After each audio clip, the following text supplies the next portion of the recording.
O contrário disso, né? Na verdade, a pessoa acaba caindo por orgulho, mas é claro que, tirando esses dias que você colocou, a maturidade psicológica vai te ajudar a lidar com isso, porque amadurecer é entender isso. E qualquer pessoa que está em evidência, normalmente os músicos são as pessoas que estão em evidência, estão ali expostas às pessoas, tem gente de tudo quanto é jeito. Tem os que gostam e os que não gostam. Então, você vai ter sempre elogios e vai ter sempre críticas. O problema é que você vai ter que analisar o conteúdo disso para ver o que aquilo é verdade. Porque até o elogio pode ser negativo, se ele não for verdadeiro, ele vira bajulação. Então, o outro está te bajulando e não está te elogiando. Tudo que você ouvir, você tem que se autoavaliar e pensar nisso. Mas a maturidade ajuda sim. E você aprender que você está exposto e vai ter as pessoas que falam, mas uma coisa importante é quem fala, o que e por quê. Porque, na verdade, quando você ouvir, você tem que saber quem está falando. Não é porque, muitas vezes, depende de quem fala, você pode esperar uma coisa negativa. Tem pessoa que você nem considera, né? Tem pessoa que você não considera. Não tem credibilidade para poder falar. Tá? Agora, a pior crítica que eu acho, a pior situação que eu acho é aquela pessoa que tem a pessoa tem uma autoestima mais baixa, está esperando uma pessoa que é significativa para ela, pai, mãe, quem quer que seja, esperando o reconhecimento, e essa pessoa não dá esse reconhecimento. Para ela, isso é muito pior do que... E ela não consegue analisar o lado racional da coisa por causa da dificuldade do outro. Aí ela se sente muito pior. É interessante quando você falou da autocrítica. Se a pessoa tem uma autocrítica bem resolvida, qualquer crítica que vier, seja ela boa ou ruim, ela sabe tirar proveito disso.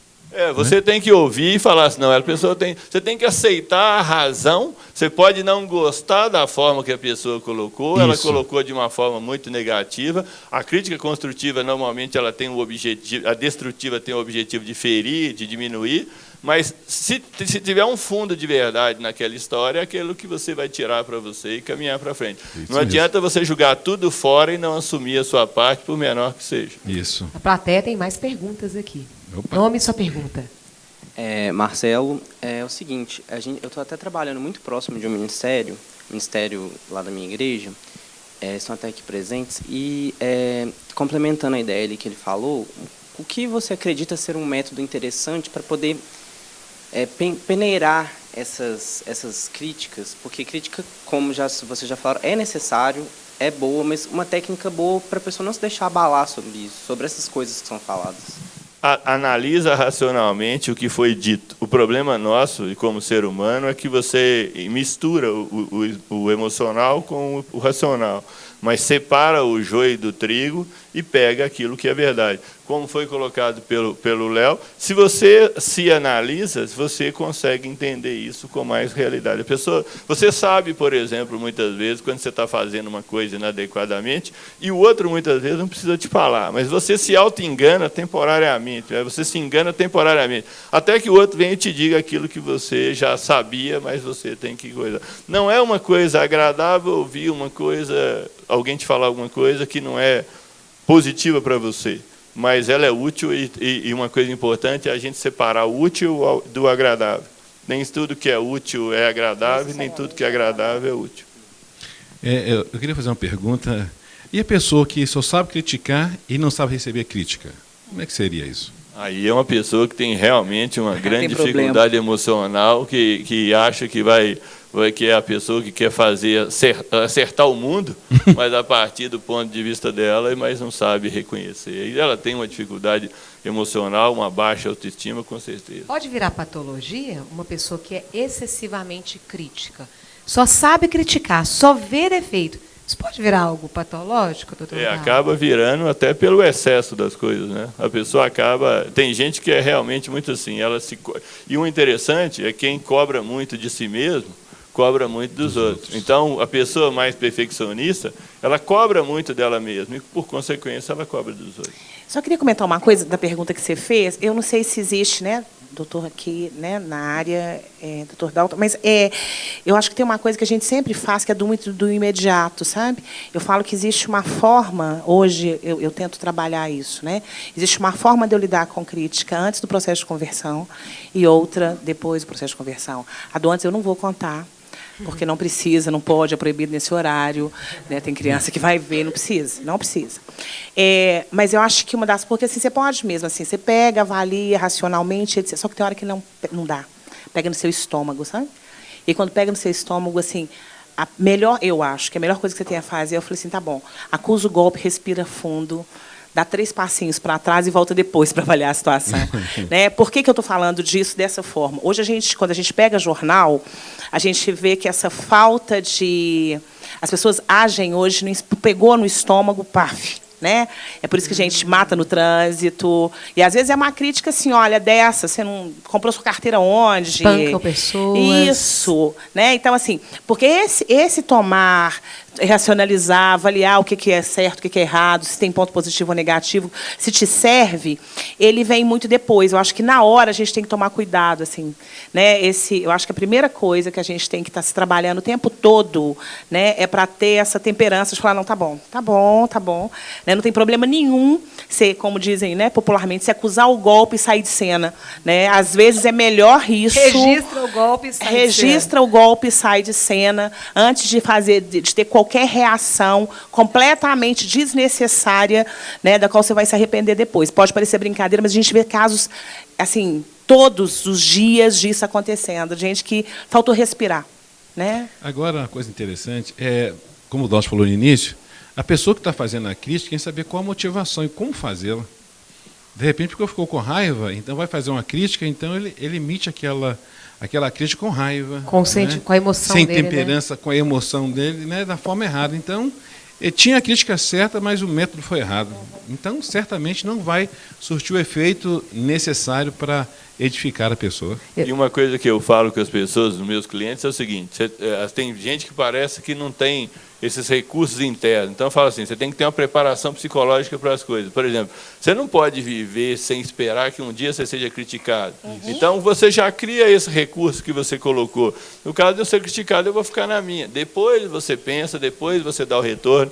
E tem uma coisa que você falou, que muitas vezes as pessoas falam, eu ouvi aquilo e não falei nada. Eu falo, que bom para você. Agora você pode voltar lá e falar. Mas você elabora a coisa elabora primeiro, e fala aquilo de uma forma mais adequada. Ótimo. Você não tem que responder na mesma hora. Dependendo da pessoa que você tem acesso, você leva para casa, dorme, como eu vi uma falar, você dorme 3 dias, se depois dos 3 dias aquilo ainda tiver, aquilo já amenizou, você já peneirou, aí você volta para a pessoa e fala, aquilo que você falou aquele dia, isso. Digerir o processo, né? Porque, na verdade, essa questão que Léo aponta é isso, né? Tem a forma e o conteúdo. Às vezes, o seu conteúdo é completamente correto, né? Mas a forma como você faz isso torna completamente legítimo, né? A gente tem mais perguntas da plateia. Nome e pergunta. Meu nome é Sirlene. Eu gostaria de saber a partir de qual idade a criança começa a desenvolver essa crítica e como nós pais, no caso eu tenho 2 filhos, sou casada, graças a Deus, e a partir de qual momento a gente consegue, como pais, ponderar essa questão de ensinar eles a não ser tão crítico, não crescer aquele adulto tão crítico, excessivo? Desde pequeno. Na verdade, é um processo, a criança, se você trabalha com ela desde pequeno, é claro que a racionalidade do ser humano, ela desenvolve entre os 0 e os 15 anos e passam por 4 estágios, que vai de um estágio mais concreto a um mais abstrato. Então, a criança pequena não tem a capacidade de entender tudo, mas ela tem que ser trabalhada nisso, que não pode fazer isso, que isso está certo, tem que ser dessa forma. E aquele processo, a educação é um processo árduo, longo, e começa do 0 até os 21, 22 anos de idade para você concluir o processo de educar um ser humano. Lembrando que, na verdade, as crianças aprendem pelo nosso exemplo, né? Então, é o seguinte, né? A gente costuma falar assim, olha, não adianta você virar para o seu filho, já falei disso aqui uma outra vez, não adianta você falar com o seu filho assim, olha, você não pode mentir.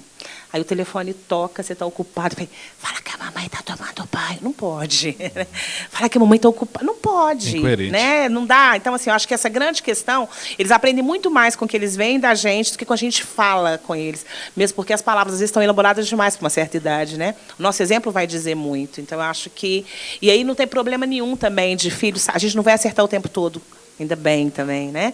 Mas retomar com ele e falar, olha, tá bom, aquilo que eu fiz não foi bacana, não. Isso. Né? Errado, assim, né? Errado, tá? Me desculpa aí, filho. E pedir perdão também. Com certeza. Pai pede perdão para o filho, né, doutor Dalfi? E reconhecer erro, né? Porque a criança, o filho te respeita mais de você reconhecer erro do que você ser autoritário e achar que... Ele sabe que você errou, ele só espera que você peça desculpa para ele, que é uma coisa justa.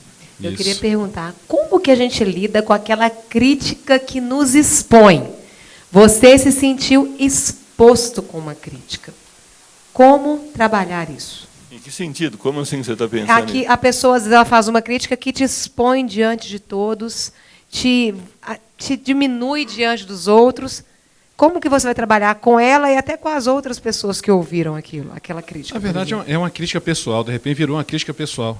Ela quer humilhar a pessoa diante dos outros. Né? Uma crítica pessoal, não é só crítica no. Porque eu na vida vejo que, às pessoal, vezes, tem muitas pessoas né? que são marcadas com algumas palavras que outros dizem dela na frente de muitos outros. E, às vezes, cria uma barreira, um obstáculo para ela com aquela e até com os demais. Vai muito da autoestima que ela tiver, né? Porque muitas vezes eu falo que eu gosto de ditado popular, eu falo que a assombração só para quem aparece. E a assombração aparece para quem tem medo dela, né? Então, no sentido psicológico, eu falo que a pessoa te assombra porque você se coloca numa posição de inferioridade sobre ela e ela vai aproveitando isso. Agora, dependendo da situação, você tem que saber se colocar, aí você tem que analisar vários fatores, se vale a pena falar, se não vale a pena falar, quem falou, em que contexto falou, quem está presente, porque, de repente, as pessoas já sabem quem está falando e aí ninguém considera isso. Então, depende da situação. E tem algumas coisas que não vale a pena defender, porque o negócio fica pior e depois você resolve. Tem algumas coisas que você tem que fazer, desconsiderar. Tem situações situações e pessoas que você tem que desconsiderar o que ela fala. Aí você desconsidera praticamente quase tudo do que ela fala. Doutor Dalton, você quer completar? Eu acho que é isso mesmo, na perspectiva individual e quando você está, né, mais velho. Agora, eu quero chamar a atenção para uma coisa também, sobretudo para quem lida com educação.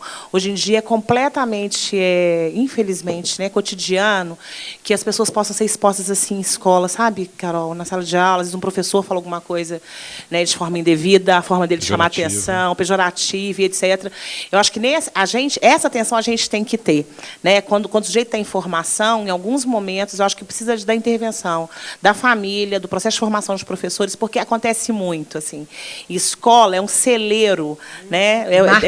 Marca muitíssimo a vida das pessoas. A gente sabe de gente que passou por processo desse na construção. Eu lembro de casa, assim, de quando eu tinha 11 anos de idade, aquele que eu te contei. Lembro de 6. Pois é, e aí, assim, a gente lembra de coisas que você escuta, todo mundo que a gente perguntar, né? A gente vai lembrar, e que bom que a gente teve a graça para lidar com isso. Né? Só que tem pessoas que, até chegarem ali, sofrem muito. Então, a gente está atento demais, né, falar isso na televisão, para quem está dando aula, é muito importante que as pessoas prestem atenção nisso, né, no processo de formação, porque você dá conta você tem alguns mecanismos quando você está mais maduro, quando você não está, nós temos dever moral de proteger a infância e a adolescência, né? Isso não tem nem dúvida, isso aí vira bullying, né? Sim, eu não queria usar a palavra. Tem que usar, tem que falar o que é mesmo. Se é uma criança, tem que ter um adulto. Um adolescente. Tem que ter um adulto que faça o trabalho que ela não dá conta de fazer. E as instituições têm que estar atentas para isso, né? Porque isso é muito sério. Se tratando de criança. Agora, aquelas pessoas que não gostam de dar um feedback, né? Por quê? O que a senhora passou? Você fala em que sentido? Ele disse, me dá uma opinião a respeito. Não, não quero, eu prefiro não dar opinião. Tem pessoas assim que não gostam de emitir uma opinião, emitir uma crítica, não gostam.